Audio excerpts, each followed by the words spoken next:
আমাদের সকলেরই জানা আছে বাচ্চাদের বয়স 5-6 বছর হতে না হতেই বাবা মায়েরা তাদেরকে স্কুলে ভর্তি করে দেয় যাতে তারা ভালো করে পড়াশোনা শিখতে পারে।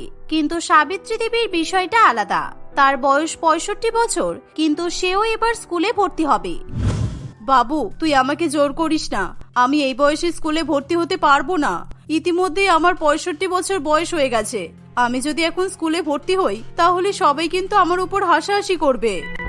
মা, তুমি সব কথা কেন ভাবছো? আর যারা তোমার উপর হাসাহাসি করবে তারা কি আমাদের খাওয়াতে আসে নাকি পড়াতে আসে? তুমি স্কুলে ভর্তি হবে সেই খরচ আমি আর দাদা দেবো, তাই তুমি এত চিন্তা করো না।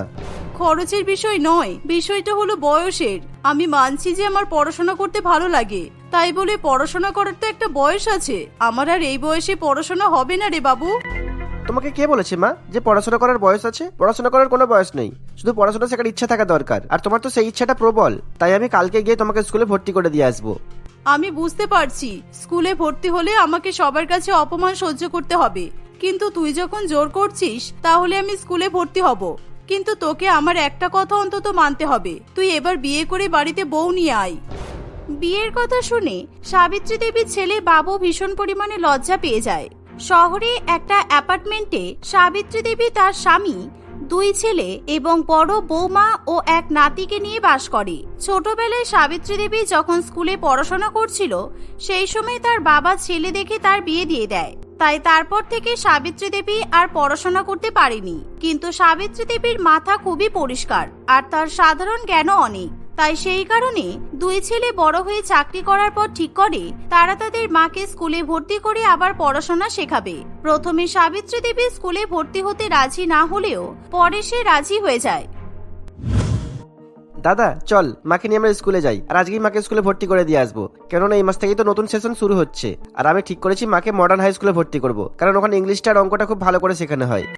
ঠিক আছে বাবু, আমার কোনো আপত্তি নেই। আর ওই স্কুলের প্রিন্সিপাল ম্যাডামের স্বামী আমার সাথে চাকরিও করে, তাই মাকে ভর্তি করতে কোনো অসুবিধা হবে না। আর আমাদের সাথে আমার বউ আর ছেলেও যাবে মাকে স্কুলে ভর্তি করার জন্য। এই বলে 2 ছেলে তাদের মাকে নিয়ে স্কুলে ভর্তি করাতে চলে যায়। সাবিত্রী দেবীর বৌমা পরমা শাশুড়ি মাকে স্কুলে ভর্তি করার জন্য যাচ্ছে বলে সে ভীষণ পরিমাণে খুশি থাকে। মডার্ন হাই স্কুলের প্রিন্সিপাল ম্যাডাম কমলিকা দেবী তাদেরকে অনেক আপ্যায়ন করে, নিজের ঘরে বসিয়ে চা এবং জলখাবার খেতে দেয়। কিন্তু কমলা দেবী তখনও পর্যন্ত অবগত থাকে না যে তারা বৃদ্ধা সাবিত্রী দেবীকে স্কুলে ভর্তি করাতে এসেছে, তাও আবার ক্লাস 5-এ। রাজা, আমি ভীষণ খুশি হয়েছি তুমি তোমার ছোট ছেলেকে আমাদের স্কুলে ভর্তি করার সিদ্ধান্ত নিয়েছো। আর তোমার ছেলের স্কুলে ভর্তি হওয়ার এটাই একেবারে উপযুক্ত বয়স। তাই তোমরা একটু অপেক্ষা করো, আমি এক্ষুনি তোমার ছেলেকে স্কুলে ভর্তি করে নিচ্ছি। আর অ্যাডমিশনের জন্য কোনো ফিস লাগবে না। এই বলে কমলিকা ম্যাডাম রাজার ছেলের নাম স্কুলে এনরোল করাতে যাবে। সেই সময় রাজা বলে, না ম্যাডাম, আসলে আপনি ভুল বুঝছেন। আমার ছেলেকে আমি স্কুলে ভর্তি করতে আসিনি। আসলে আমার মায়ের এই স্কুলে পড়াশোনা করার ভীষণ ইচ্ছা, তাই মাকে আমরা স্কুলে ভর্তি করতে এনেছি। ওনার বয়স এখন 65 মতো হলো, তাই আপনি যদি ক্লাস 5 ওনার নাম এনরোল করে দেন তাহলে খুব ভালো হয় আর কি। কি তোমার মাথা খারাপ হয়ে গেছে? আমাদের স্কুলে এত বুড়ি মহিলাকে কখনোই ভর্তি নেওয়া হয় না। আপনারা সত্যি পাগল হয়ে গেছেন। একজন 65 বছরের বয়স্ক মহিলাকে স্কুলে ভর্তি করতে এসেছেন। বুড়ো বয়সে যত সব ভীমরতি নাতিকে স্কুলে ভর্তি করানোর জায়গায় নিজে স্কুলে ভর্তি হতে চলে এসেছে। প্রিন্সিপাল ম্যাডামের এসব কথা শুনি পরমার ভীষণ খারাপ লাগে, কারণ সে তার শাশুড়ি মাকে খুবই ভালোবাসে। আর সাবিত্রী দেবীর এরকম অপমান সে কিছুতেই সহ্য করতে পারে না। আপনি এরকম ভাবে আমার শাশুড়ি মায়ের ইনসাল্ট করতে পারেন না। আসলে আপনাকে দেখে মনে হচ্ছে আপনি বিবাহিত নন, তাই অল্প বয়সে বিয়ে করার জ্বালা আপনি বুঝবেন না। আর আপনাদের স্কুলের নোটিশে বড় বড় করে লেখা আছে জাতি ধর্ম বর্ণ নির্বিশেষে আর সমস্ত বয়সের ক্যান্ডিডেটদের স্কুলে ভর্তি নেওয়া হবে। তাই আপনি এখন আমার শাশুড়ি মাকে স্কুলে ভর্তি নিতে বাধ্য। পরমার মুখে এমন কথা শুনে কমলিকা ম্যাডাম একেবারে চুপ করে যায়। তাই সে না চাইতেও সাবিত্রী দেবীকে স্কুলে ভর্তি করতে বাধ্য হয়। সাবিত্রী দেবী এসব কথা শুনে কোনো রকমের উত্তর করে না। স্কুলে ভর্তি হওয়ার পর কমলিকা ম্যাডাম স্কুলের সিকিউরিটি গার্ডকে ডেকে সাবিত্রী দেবীকে ক্লাস 5-এর ক্লাসরুম দেখিয়ে দিতে বলে। মা, আজকে খুব ভালো করে পড়াশোনা করবেন, আর আজকে আপনার স্কুলের প্রথম দিন, তাই আমি সেই আনন্দে আপনার জন্য অনেক ভালো মন্দ খাবার রান্না করব। আপনি স্কুল থেকে বাড়ি ফিরলে আমরা সবাই একসঙ্গে খাবো। বৌমা, আমার না ভীষণ চিন্তা হচ্ছে, কারণ এই স্কুলের প্রিন্সিপাল ম্যাডাম যদি আমাকে আবার অপমান করে তাহলে ক্লাস 5-এর বাচ্চারা তো আমাকে খুব বাজে বাজে কথা শোনাতে পারে। আমি কি পড়াশোনা করতে পারবো বৌমা? হ্যাঁ মা, আপনি নিশ্চয়ই পড়াশোনা করতে পারবেন, আর আমরা আছি তো আপনার সাথে। তাই কে আপনাকে কি বললো তাতে আপনার কিচ্ছু যায় আসবে না। এই শুনে সিকিউরিটি গার্ডের সঙ্গে সাবিত্রী দেবী ক্লাস 5 এর দিকে চলে যায়। আর সেই সময় নিকিতা ম্যাডাম ক্লাস 5 এ ইংরেজি ক্লাস নেয়। সাবিত্রী দেবী গিয়ে পঞ্চম শ্রেণী কক্ষে ঢুকে পড়ে। এরকম অচেনা একজন মহিলা শাড়ি পরে ক্লাসে ঢুকে আসায় নিকিতা খুবই ভয় পেয়ে যায়। আরে ঠাকুমা, আপনি ক্লাসের মধ্যে ঢুকে যাচ্ছেন কোথায়? এখন আমি ক্লাসে পড়াচ্ছি, তাই এখন ক্লাস পরিষ্কার করতে হবে না। আমার ক্লাস শেষ হয়ে যাওয়ার পর আপনি ঝেড়ে মুছে ক্লাস পরিষ্কার করে দেবেন। সত্যি বাবা, স্কুলের মাসিগুলোকে নিয়েও জ্বালাতনে পড়েছি। দিদিমণি, আমি স্কুলের মাসি নই, আমি হলাম আপনার ছাত্রী। এই কিছুক্ষণ আগে আমি ক্লাস 5 এ ভর্তি হয়েছি, তাই আমি অঙ্ক ক্লাস করতে এসেছি। প্রিন্সিপাল দিদিমণি বলল আমার রোল নাম্বার 16, তাই আমাকে একটু অ্যাটেন্ডেন্সের খাতায় উপস্থিত করে দেবেন। সাবিত্রী দেবীর কথা শুনে ক্লাসের সকল ছাত্রছাত্রী এবং নিকিতা ম্যাডাম হো হো করে হেসে ওঠে। তারা কিছুতেই বিশ্বাস করতে পারে না যে এরকম একজন বয়স্ক মহিলা ক্লাস 5 এ ভর্তি হয়েছে, তাই তারা কিছুতেই হাসি থামাতে পারে না। ঠাকুমা, আপনার মাথা কি খারাপ হয়ে গেছে? আমার মনে হচ্ছে আপনি বৃদ্ধাশ্রমে কিংবা পাগলা গড়তে যেতে গিয়ে ভুল করে স্কুলে ঢুকে পড়েছেন। না হলে আপনার মতো এরকম বুড়ি আমাদের স্কুলে কখনোই ভর্তি হতে পারে না। আপনি ক্লাস থেকে এক্ষুনি বেরিয়ে যান। নিকিতা ম্যাডামের এরকম কথা শুনে সাবিত্রীর চোখে জল চলে আসে। কিন্তু সেই সময় কমলিকা ম্যাডাম ক্লাসে এসে সাবিত্রী দেবীর স্কুলে ভর্তি হওয়ার ব্যাপারে নিকিতাকে জানায়। তখন নিকিতা বিশ্বাস করতে বাধ্য হয়। শিং ভেঙে বাছুরের দলে ঢোকার ইচ্ছা হয়েছে। কোথা থেকে এসব বুড়ি আসে কি জানি। আমাকে নাকি এখন এই বুড়িকে সবার সঙ্গে ইংরেজি শেখাতে হবে।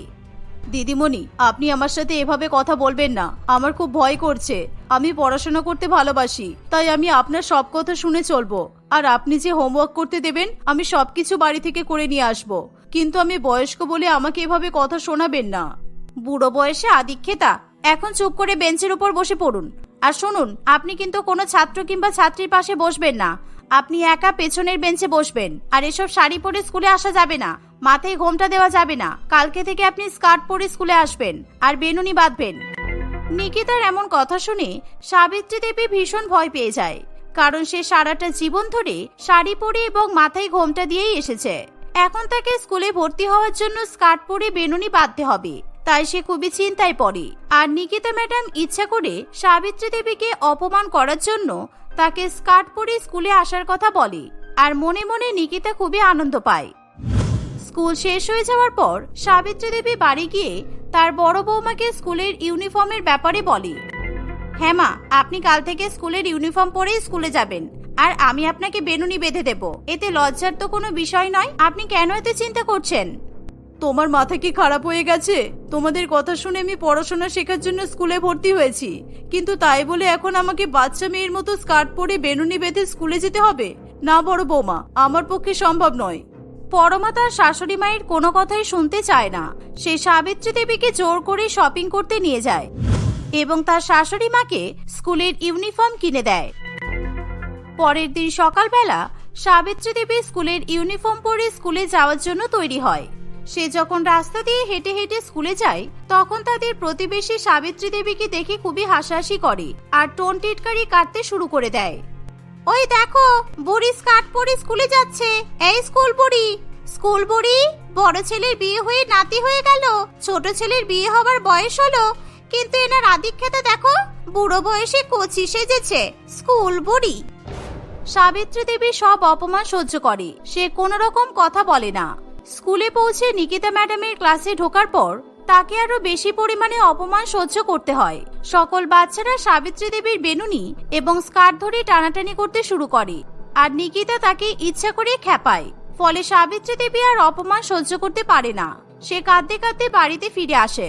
সে তার বৌমাকে এসব ঘটনা জানায়। তখন পরমাও খুবই কষ্ট পায়। এভাবেই বেশ কিছুদিন কাটে। বাড়ির লোকেরা জোর করা সত্ত্বেও সাবিত্রী দেবী আর স্কুলে যেতে চায় না।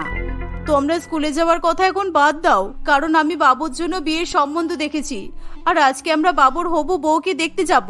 আমি শুনেছি মেয়েটা একটা বড় স্কুলের নামকরা শিক্ষিকা। যত তাড়াতাড়ি বাবুকে বিয়ে দিতে পারি ততই ভালো। আর আমি আমার পড়াশোনার ব্যাপারে কোনো রকমের কোনো কথা শুনতে চাই না। সাবিত্রী দেবীর এই কথা শুনে তার বাড়ির লোকেরা আর কিছু বলতে পারে না। কিন্তু স্কুলে পড়াশোনা করতে যেতে পারছে না বলে সাবিত্রী দেবীর মন খুবই খারাপ করে। দেখতে দেখতে আরো কিছুদিন কাটে। একদিন তারা সবাই মিলে বাবুর বিয়ের পাত্রী দেখার জন্য মেয়ের বাড়িতে গিয়ে উপস্থিত হয়। সেখানে সাবিত্রী দেবী নিকিতা ম্যাডামকে মাথায় ঘোমটা দিয়ে বসে থাকতে দেখে ভীষণ পরিমাণে অবাক হয়। নিকিতা দিদিমণি, আপনি তাহলে বিয়ের পাত্রী, আর আপনারা আমার ছেলের সঙ্গে আপনাদের মেয়ের বিয়ে ঠিক করেছেন? নিকিতা সাবিত্রী দেবীকে দেখে ভীষণ লজ্জা পেয়ে যায়। আর সাবিত্রী দেবীর পরিবার যেহেতু বড়লোক, তাই নিকিতা এত ভালো সম্বন্ধ হাতছাড়া করতে চায় না। তাই সে সাবিত্রী দেবীর কাছে কোন মুখে ক্ষমা চাইবে বুঝে উঠতে পারে না। সাবিত্রী দেবী তখন স্কুলে তার অপমানের কথা সবাইকে জানায়, আর নিকিতার কথাও সে সকলের সামনে বলে। সমস্ত কিছু শুনে বাবু আর কিছুতেই এরকম বাজে শিক্ষিকাকে বিয়ে করতে চায় না। ছাত্রীর বয়স 5 হোক কিংবা 65, যে শিক্ষিকা আমার মায়ের অপমান করে তাকে স্কুল ছাড়তে বাধ্য করে, সেই শিক্ষিকাকে আমি বিয়ে করতে পারবো না। সুতরাং মা, তোমরা আমার অন্য জায়গায় বিয়ে ঠিক করো। আমার খুব ভুল হয়ে গেছে, আমাকে তোমরা প্লিজ ক্ষমা করে দাও। কিন্তু এভাবে বিয়ের সম্বন্ধ ভেঙে দিও না। আমি আর কখনো সাবিত্রী কাকিমাকে স্কুলে পড়তে যাওয়ার জন্য অপমান করব না। আর আমি নিজে ওনাকে ভালো করে পড়াশোনা শেখাবো। আমি ওনাকে অপমান করে অনেক ভুল করেছি। তুমি চিন্তা করো না দিদিমণি, আমি আমার ছেলের সাথে তোমাকেই বিয়ে দেব। তুমি আমাকে অপমান করেছো তাতে কি হয়েছে? আমি কিন্তু অতটাও খারাপ মহিলা নই। আপনি সত্যিই খুব ভালো মা। এই নিকিতা আপনাকে এত অপমান করেছে, কিন্তু তবুও আপনি ওকেই বৌমা হিসেবে বেছে নিয়েছেন। তাই আমি আপনাকে শাশুড়ি মা হিসেবে পেয়ে ভীষণ গর্বিত। আমি যদি আপনার জায়গায় থাকতাম তাহলে এরকম মেয়েকে বাড়ির বউ কখনোই বানাতাম না। নিকিতা এই কথা শুনে লজ্জায় মাথা নিচু করে নেয়। কিন্তু সাবিত্রী দেবী সবাইকেই নিকিতাকে ক্ষমা করে দেওয়ার জন্য অনুরোধ করে। এভাবে কিছুদিনের মধ্যেই বাবুর সঙ্গে নিকিতার বিয়ে হয়। বিয়ের পর নিকিতা স্কুলে পড়াতে যাওয়ার সময় তার শাশুড়ি মাকেও সঙ্গে করে স্কুলে নিয়ে যায়। এভাবে স্কুল শিক্ষিকা বৌমা এবং ছাত্রী শাশুড়ি মা সকলের সঙ্গে মিলেমিশে সংসার করতে থাকে। রাখি দেবী তার 2 ছেলে বিপ্লব এবং সৌরভের সঙ্গে বাস করে। মোহনবাবু যখন মারা যায় তখন তার বড় ছেলে বিপ্লবের বয়স ছিল মাত্র 14 বছর। বাবা মারা যাওয়ার ফলে মা এবং ছোট ভাইয়ের সমস্ত দায়িত্ব এসে পড়ে বাড়ির বড় ছেলে বিপ্লবের উপর। তাই বিপ্লব নিজের পড়াশোনা ছেড়ে দিয়ে দিনমজুরের কাজ করা শুরু করে। সেই তখন থেকে এখনো পর্যন্ত বিপ্লব দিনমজুরের কাজ করেই সংসার চালায়। শুধু সংসার চালানো নয়, সে তার পারিশ্রমিকের সমস্তটাই তার ছোট ভাইয়ের পড়াশোনার পেছনেও খরচ করে। সৌরভ এখন সমাজের চোখে শিক্ষিত মডার্ন ছেলে ছিল। এখনো পর্যন্ত বিপ্লব শুধুমাত্র তার পরিবারের কথাই চিন্তা করে। মায়ের বয়স হয়ে যাওয়ায় মায়ের দেখাশোনা করার জন্য এবং সংসারের কাজকর্ম করার জন্য বিপ্লব মনিকা নামে এক মেয়েকে বিয়ে করে বাড়িতে নিয়ে আসে। বিপ্লবের মতোই মনিকার মনও খুবই ভালো ছিল। খুব শীত পড়েছে বলুন মা, আমার শীতকাল একদম পছন্দ নয়। শীতকাল গরিবদের জন্য ভীষণ কষ্টদায়ক। মা, আপনার গায়ে সোয়েটারটা তো একদম ছিঁড়ে গেছে। এই সোয়েটারটা পরে আপনার ঠান্ডা কাটছে? এই নিন মা, আপনি বরং আমার সোয়েটারটা পরুন। কিন্তু আমি তোমার সোয়েটার পরলে তুমি কি পরবে বৌমা? তুমি তো এই সোয়েটারটা তোমার বাপের বাড়ি থেকে নিয়ে এসেছো। এই প্রচন্ড ঠান্ডার মধ্যে তুমি এই সোয়েটারটা না পরে আমাকে দিয়ে দেবে? বাপের বাড়ি থেকে নিয়ে এসেছি বলে কি আপনাকে আমি এটা দিতে পারবো না? আপনার তো বয়স হয়েছে, এই ঠান্ডায় আপনাকে খুব সাবধানে থাকতে হবে। তাছাড়া এই মোটা সোয়েটারটা পরলে আমার খুব গরম লাগে জানেন। সারাদিন সংসারের কাজকর্ম করতে গেলে এমনিতেই গরম লাগে। সোয়েটার পরার কোনো প্রয়োজনই পড়ে না, তাই আমি আপনাকে এই সোয়েটারটা পরতে বলছি। থাক বৌমা, আমাকে আর মিথ্যা কথা বলার কোনো প্রয়োজন নেই। তুমি একেবারে বিপ্লবের মতোই। বিপ্লবের মনটাও তোমার মতো ভালো। ছেলেটা ছোটবেলা থেকে শুধুমাত্র আমাদের জন্যই চিন্তা করে এসেছে। খুবই পরিশ্রম করে ছেলেটা, কিন্তু এই শীতকালে ঠিকঠাক ভাবে কোনো কাজও পাচ্ছে না। ছেলেটার হাতে টাকা থাকলে ও নিশ্চয়ই আমার জন্য সোয়েটার কিনে এনে দিত। আপনি চিন্তা করবেন না, সব ঠিক হয়ে যাবে। আপনার ছোট ছেলে তো চাকরির জন্য চেষ্টা করছে। আজকে একটা জায়গায় ইন্টারভিউ দিতে যাওয়ার কথা। ওর যা ডিগ্রি আছে, আশা করছি ও একটা ভালো চাকরি পেয়েই যাবে। সৌরভ চাকরি পেয়ে গেলে তখন তো আমাদের আর কোনো অসুবিধাই থাকবে না, তাই না? হ্যাঁ, আমি উপরওয়ালার কাছে এই প্রার্থনাই করি, ছেলেটা যদি একটা ভালো চাকরি পেয়ে যায় তাহলে সবার আগে আমি আমাদের বাড়িটা মেরামত করব। এই শীতকালে এরকম ভাঙাচোরা বাড়িতে থাকতে খুব কষ্ট হয়। রাখি দেবীর ছোট ছেলে সৌরভ বেশ কয়েক মাস ধরেই চাকরির জন্য চেষ্টা করছে, কিন্তু কোথাও সে চাকরি খুঁজে পায় না। আজকেও সে একটা বড় কোম্পানিতে ইন্টারভিউ দিতে গিয়েছিল, কিন্তু দুর্ভাগ্যবশত সেখানেও তার চাকরিটা হয় না। তবে সেখানে গিয়ে ওই বিশাল বড় কোম্পানির মালিকের একমাত্র মেয়ে প্রিয়াঙ্কার সঙ্গে সৌরভের আলাপ হয়। প্রথম দেখাতেই প্রিয়াঙ্কা সৌরভকে পছন্দ হয়। সৌরভ দেখতে লম্বা চওড়া এবং হ্যান্ডসাম ছিল, তাই প্রথম দেখাতেই প্রিয়াঙ্কা মনে মনে ঠিক করে সে সৌরভকেই বিয়ে করবে। তাই কিছুদিনের মধ্যেই প্রিয়াঙ্কা নিজের বাবা মাকে সৌরভদের বাড়িতে পাঠায়। দেখুন, আমি আমার মেয়েকে অনেক আদর যত্ন আর ভালোবাসা দিয়ে মানুষ করেছি। এতদিন আমার মেয়ে আমার কাছে যা চেয়েছে আমি ওকে সবই দিয়েছি, আর এখন আবার আপনার ছেলেকে বিয়ে করতে চাইছে, আর আমি আমার মেয়ের আবদার কিছুতেই ফেলতেও পারবো না। কিন্তু আপনাদের যে অবস্থা দেখে বুঝতে পারলাম আমার মেয়ে এখানে কিছুতেই ভালো থাকতে পারবে না। আপনি যখন বুঝেই গেছেন আমরা গরিব, আপনার মেয়ে আমাদের বাড়িতে ভালো থাকতে পারবে না, তাহলে আপনি শুধু শুধু এখানে কেন এসেছেন? আমাদেরকে অপমান করার জন্য? ওই যে বললাম না, মেয়ে যেটা চাই সেটা আমার মেয়েকে দিতেই হয়। আমি আপনার ছোট ছেলের সঙ্গেই আমার মেয়ের বিয়ে দেবো। এই শহরে আমার অনেকগুলো শপিং মল আছে, সেগুলোর মধ্যে থেকেই আমি আমার একটা জামা কাপড়ের শোরুম আপনার ছোট ছেলেকে দেবো। এমনিতেই তো আপনার ছেলে চাকরির জন্য আমার কাছে গিয়েছিল। আশা করছি এবার আমার মেয়ে বিয়ের পরে সুখেই থাকবে। কি সৌরভ, তোমার কোনো আপত্তি নেই তো? প্রিয়াঙ্কাকে বিয়ে করতে পারলে সৌরভ একটা বড় শপিং মলের মালিক হয়ে যাবে, এই ভেবে সৌরভ নির্দ্বিধায় প্রিয়াঙ্কাকে বিয়ে করতে রাজি হয়ে যায়। কিছুদিনের মধ্যেই প্রিয়াঙ্কার সঙ্গে সৌরভের বিয়ে হয়, আর তারপর থেকে সৌরভ তার শ্বশুর মশাইয়ের কাছ থেকে পাওয়া শপিং মল চালাতে শুরু করে। মাস গেলে ওই শপিং মল থেকে সৌরভ অনেক টাকা ইনকামও করতে থাকে। কিন্তু বড়লোক হওয়ার পর সৌরভ তার পরিবারকে পুরোপুরিভাবে ভুলে যায়। সে তার স্ত্রীর সঙ্গে আলাদা ফ্ল্যাটেও থাকতে শুরু করে। একদিন রাখি দেবী সৌরভের সঙ্গে দেখা করার জন্য তার শপিং মলে যায়। কিরে সৌরভ, তোর দাদা তোর জন্য এত কিছু করলো, তুই কি সব ভুলে গেলি? তুই নিজে এত দামি দামি জামা কাপড় পরে, দামি দামি সোয়েটার স্যুট বুট পরে ঘুরে বেড়াচ্ছিস, আর আমরা যে ছেঁড়া জামা কাপড় পরে ছেঁড়া সোয়েটার পরে দিন কাটাচ্ছি, তুই কি সেটা চোখে দেখতে পাচ্ছিস না? কত দিন হয়ে গেল, বিপ্লবের কাজটা চলে গেছে, ছেলেটার কাজটা থাকলে আজকে তো এই দিন আমাদেরকে দেখতে হতো না। ও, তোমাদের জামা কাপড় লাগবে, সোয়েটার লাগবে, আমাকে বলতে পারতে তো। ঠিক আছে, আমি তোমাদের জন্য কিছু একটা ব্যবস্থা করছি। আর হ্যাঁ, আমার শপিং মলে এমনিতেই দু একটা কাজের লোকের প্রয়োজন আছে। তুমি বরং দাদাকে কাল থেকে আমার শপিং মলেই কাজ করার জন্য পাঠিয়ে দিও। মাসে মাসে ভালো টাকা দেবো, কোনো অসুবিধা নেই। আর পারলে বৌদিকেও পাঠিয়ে দিও, আমার শপিং মলের ধোয়া মোছার কাজ করবে, কেমন? হ্যাঁ হ্যাঁ, একদম ঠিক। ওরা দুজনে মিলে আমাদের শপিং মলে কাজ করলে অনেক টাকা ইনকাম করতে পারবে। তাহলে আর শুধু শুধু আপনাকে আমাদের কাছে হাত পাততে হবে না। আশা করছি আপনাদের অনেক হেল্প হবে।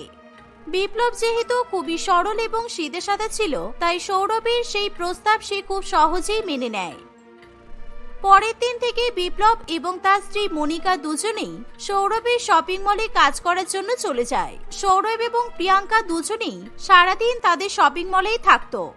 দিদি, এই নাও, এখানে অনেকগুলো ডিফেক্টিভ সোয়েটার আছে। এই সোয়েটারগুলো তুমি বাড়িতে নিয়ে যাও। কদিন আগে মা বলছিল তোমাদের সোয়েটার নেই, তোমরা ছেঁড়া ফাটা সোয়েটার পরো। এই সোয়েটারগুলো তোমাদের কাজে লেগে যাবে। এই নাও।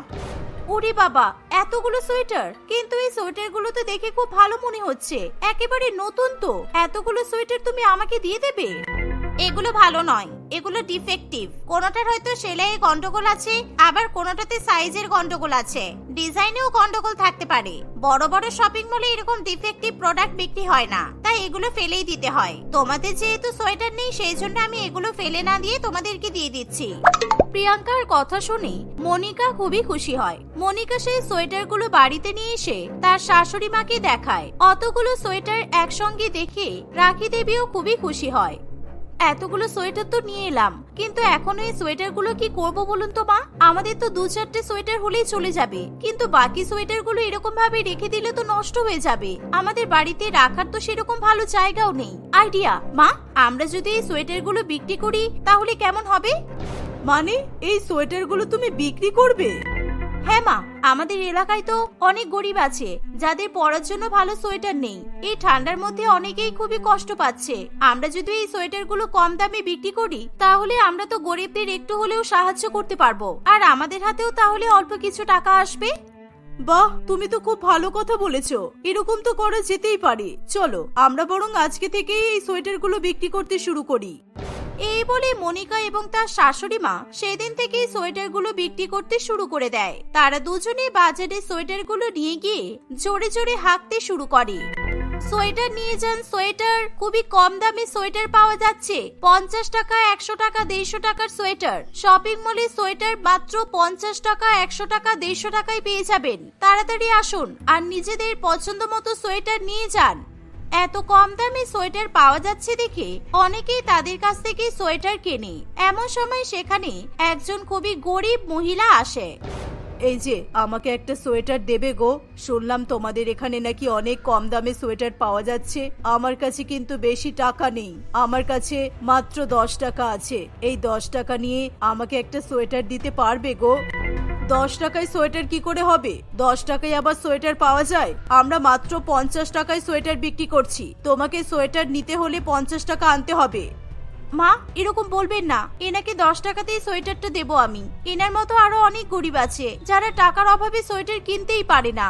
আপনি হয়তো ভুলে যাচ্ছেন, আমাদেরও কিন্তু একটা সময় সোয়েটার ছাড়াই থাকতে হয়েছে। কাকিমা, আপনি 10 টাকা দিয়ে এই সোয়েটারটা নিয়ে যান, এই নিন। এই বলে মনিকা 10 টাকার বদলে সেই মহিলাকে সোয়েটারটা দিয়ে দেয়। মাত্র 10 টাকায় সোয়েটার কিনতে পেরে ওই মহিলার মুখে এক নিষ্পাপ সুন্দর হাসি দেখতে পাওয়া যায়। যেই হাসিটা দেখে মনিকা এবং তার শাশুড়ি মা দুজনেই ভীষণ পরিমাণে আপ্লুত হয়। সত্যি বৌমা, ওই মহিলাটাকে সাহায্য করে আমার খুবই ভালো লাগছে। মনে হচ্ছে আজকে আমি খুবই ভালো একটা কাজ করেছি। হ্যাঁ মা, আমিও এক অদ্ভুত শান্তি অনুভব করছি। এবার থেকে আমরা 10 টাকা করে সোয়েটার বিক্রি করব। এতে অনেক গরিব মানুষের উপকার হবে। আমরা সমাজের জন্য কিছু একটা করতে পারবো। আর এমনিতেও তো এই সোয়েটারগুলো আমাদেরকে কিনতে হচ্ছে না। সৌরভের শপিং মল থেকে আমরা এই সোয়েটারগুলো ফ্রিতেই পাচ্ছি, তাই এগুলো কম দামে বিক্রি করলেও তো কোনো অসুবিধা নেই। এভাবেই মনিকা এবং তার শাশুড়ি মা সেদিন থেকে 10 টাকা করে সোয়েটার বিক্রি করতে থাকে। এতে করে অনেক গরিব মানুষ ভীষণ পরিমাণে উপকৃত হয়। এভাবেই কিছুদিন কাটে। একদিন এক মহিলা প্রিয়াঙ্কা শপিং মলে যায়। ওরে বাবা, এখানে সোয়েটারের এত দাম কেন? একটা সোয়েটারের দাম 1100 টাকা, 1200 টাকা, 1500 টাকা। বাবারে বাবা, এই যে ম্যাডাম দেখুন, আমি এই সোয়েটারটা পরে আছি। এই সোয়েটারটা আমি বাইরে থেকে 10 টাকা দিয়ে কিনেছি। একেবারে একই রকম একই কোয়ালিটির সোয়েটার আপনিও তো বিক্রি করছেন, কিন্তু এটার দাম এত বেশি কেন? শপিং মলের জিনিস আপনি বাইরে থেকে 10 টাকা দিয়ে কিনেছেন? আপনি কি আমার সঙ্গে ফাজলামি করছেন? 10 টাকায় কখনো সোয়েটার পাওয়া যায়? দেখতে একই রকম হতেই পারে, কিন্তু জিনিসের মধ্যে তো তফাৎ আছে, কোয়ালিটির তফাৎ আছে। না না, কোনো তফাৎ নেই। আপনি ভালো করে সোয়েটার দুটো মিলিয়ে দেখুন, বুঝতে পারবেন। প্রিয়াঙ্কা সোয়েটারটা ভালো করে লক্ষ্য করলে বুঝতে পারে সেটা তাদেরই শপিং মলের সোয়েটার। আচ্ছা, এই সোয়েটারটা তুমি কোথা থেকে কিনেছো আমাকে বলতে পারবে? প্রিয়াঙ্কা খোঁজ খবর নিয়ে জানতে পারে তার বড় যা এবং শাশুড়ি মা তাদের শপিং মলের ডিফেক্টিভ সোয়েটারগুলো মাত্র 10 টাকা দিয়ে গরিবদেরকে বিক্রি করছে। এটা জানার পর প্রিয়াঙ্কা প্রচন্ড পরিমাণে রেগে যায়। বুঝলাম, আমার শপিং মলের ডিফেক্টিভ সোয়েটারগুলো নিয়ে ওই মনিকা বাইরে বিক্রি করছে, কিন্তু মাত্র 10 টাকা দিয়ে সোয়েটার বিক্রি করে ওদের তো বেশি ইনকামও হচ্ছে না। কি লাভ হচ্ছে এসব করে? বুঝেছি, ও নিশ্চয়ই আমার শপিং মলের নাম খারাপ করতে চাইছে। প্রিয়াঙ্কা সেদিন থেকে তার শপিং মলের কোনো ডিফেক্টিভ প্রোডাক্ট মনিকা কিংবা বিপ্লব কাউকেই দেয় না। কোনো ডিফেক্টিভ প্রোডাক্ট আর বাইরে যাবে না। আমি ঠিক করেছি এই ডিফেক্টিভ প্রোডাক্টগুলো আমরা এবার থেকে বিক্রি করব। কম দামে বিক্রি করলে সবই বিক্রি হয়ে যাবে। এই ভেবে প্রিয়াঙ্কা তার শপিং মলের ডিফেক্টিভ সোয়েটারগুলোর দাম কম করে বিক্রি করার জন্য রেখে দেয়। কিন্তু ওই শপিং মলে যারা শপিং করতে আসতো তারা সকলেই বড়লোক অর্থাৎ ধনী ব্যক্তি ছিল। তারা কেউই কম দামি ডিফেক্টিভ সোয়েটার কিনতে চায় না। অত বড় শপিং মলে ডিফেক্টিভ প্রোডাক্ট বিক্রি করার জন্য তাদের শপিং মলেরও অনেক নাম খারাপ হয়। এর ফলে তাদের শপিং মলে কাস্টমারের সংখ্যাও কমে আসে। কি দরকার ছিল তোমার ডিফেক্টিভ সোয়েটারগুলো বিক্রি করার? কেউ কখনো শপিং মলে এসে এত ডিফেক্টিভ প্রোডাক্ট কিনবে? একটু সাধারণ জ্ঞান নেই তোমার? আর শপিং মলে নিশ্চয়ই কোনো গরিবরা আসে না। গরিবেরা কম দামে সোয়েটার কিনতে হলে তো বাইরে থেকে কিনে নেবে, ওরা শপিং মলে আসবে কেন? কিন্তু আমি তো ভেবেছিলাম তোমার বৌদি আর মা আমাদের ক্ষতি করার জন্য। না না, তুমি ভুল ভেবেছো। ওদের যদি এরকম কোয়ালিটি থাকতো তাহলে ওরা মাত্র 10 টাকা সোয়েটার বিক্রি করতো না। ওরা পারলে আরো বেশি টাকা দিয়ে সোয়েটারগুলো বিক্রি করতে পারতো। আর আমার মা আর বৌদি শুধুমাত্র গরিবদের সাহায্য করার জন্যই 10 টাকা দিয়ে সোয়েটার বিক্রি করেছে। আর তাছাড়া এতে তো আমাদের ব্যবসার উপর কোনো প্রভাব পড়ছে না। আর যারা 10 টাকা দিয়ে সোয়েটার কিনছে তাদের কারোরই ক্ষমতা নেই যে শপিং মলে এসে সোয়েটার কেনার। যাদের টাকা আছে তারা ঠিকই শপিং মলে আসবে। আর মা আর বৌদি যখন সমাজসেবা করতে চাইছে তখন করতে দাও না, তোমার এত অসুবিধা হওয়ার তো কথা নয়। হ্যাঁ, তুমি ঠিকই বলেছো। আমি এবার থেকে তাহলে ডিফেক্টিভ সোয়েটার আমাদের শপিং মলে কিছুতেই রাখবো না। ওগুলো আমি ওদেরকেই দিয়ে দেব। আগে তো সোয়েটারগুলো আমরা ফেলেই দিতাম। কেউ যদি ওই সোয়েটারগুলো পরে খুশি হয় তাহলে আমিও খুশি হব। প্রিয়াঙ্কা এবং সৌরভের মধ্যে এমন পরিবর্তন দেখে বিপ্লব, মনিকা এবং রাখি দেবীও খুবই খুশি হয়। এভাবে প্রিয়াঙ্কা এবং সৌরভের সহযোগিতায় মনিকা এবং তার শাশুড়ি মা 10 টাকায় সোয়েটার বিক্রি করে গরিবদের সাহায্য করতে থাকে।